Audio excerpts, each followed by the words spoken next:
Hey there, this is Tiff from Reach Your Potential with Tiff. What we do here is we build the belief and courage in you to go after your big dreams in your life. We develop the mindset, the strategies, and the habits to bring out the person you are destined to become. Listen up, take notes, let's go.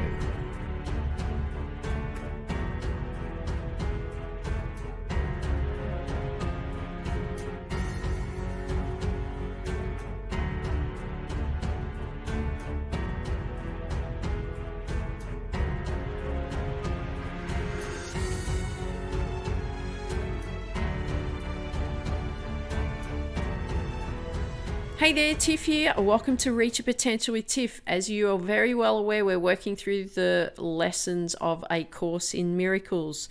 So what we're going to be doing today is we're going to be working through lesson 4. So as we're working through the lessons, some of them become more detailed. We're introducing, especially lessons 1, 2, and 3, we're starting to introduce new ideas to you.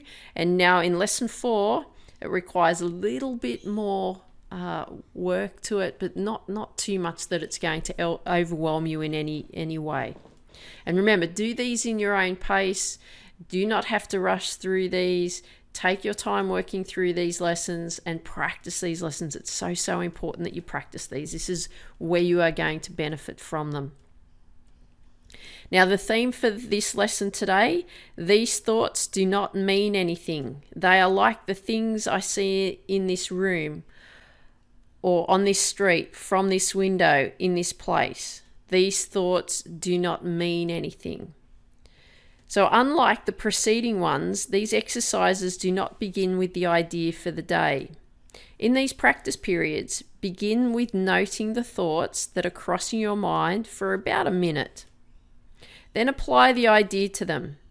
If you are already aware of unhappy thoughts, use them as subjects for the idea. Do not, however, select only the thoughts that you think are bad.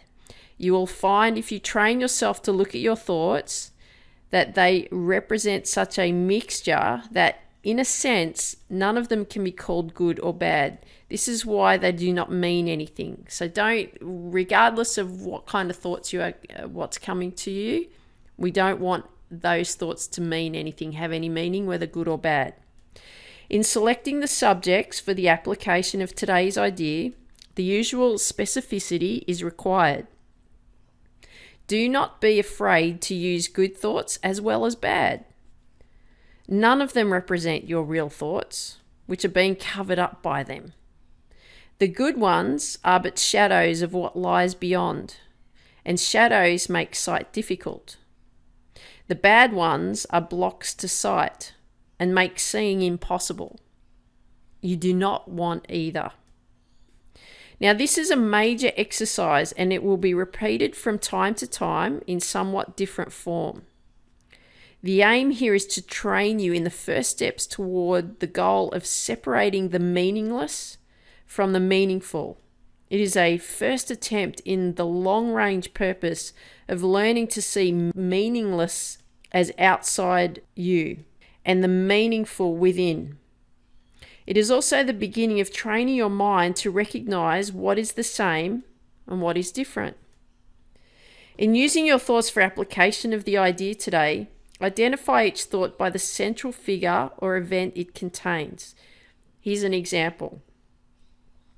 This thought about the room does not mean anything. This thought about this street does not mean anything. This thought about this car does not mean anything.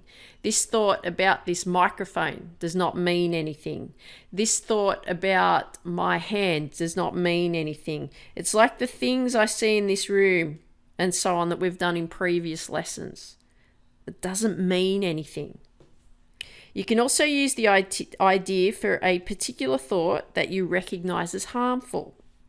This practice is useful, but it is not a substitute for more random procedures to be followed for the exercises. Do not, however, examine your mind for more than a minute or so. At this stage, You are too inexperienced as yet to avoid a tendency to become pointlessly preoccupied.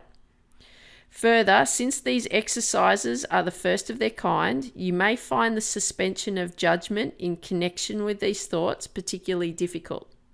Do not repeat these exercises more than 3 or 4 times during the day. We'll return to them later.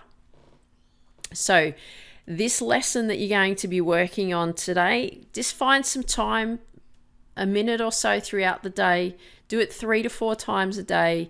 And what you want to be looking at is these thoughts do not mean anything. So any thoughts that are actually popping into your mind, they do not mean anything.